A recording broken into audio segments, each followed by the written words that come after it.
The most important trend in automotive engineering right now is this transition to zero-emission vehicles and the electrification of the sector.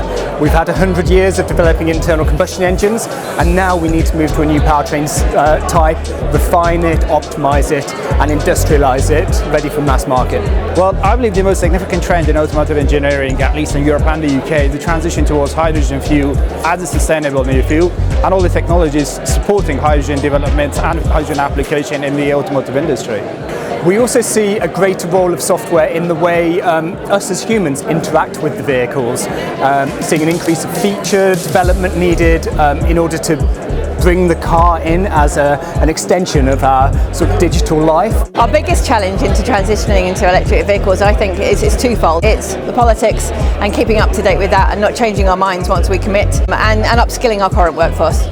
The emerging technology that's going to have the most impact on the automotive industry in the next 5 years is undoubtedly the adoption of AI software tools. I think the role of the software engineer is developing, and that is now integrated into all roles, and so upskilling our current workforce in the new software and functional safety is really important.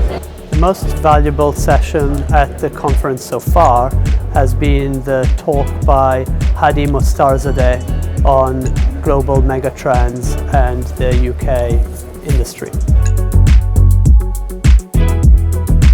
The way we approach the development of the vehicle, the development life cycle of a vehicle has considerably changed. A lot of things are unknown. We do not have references as we had in internal combustion engines.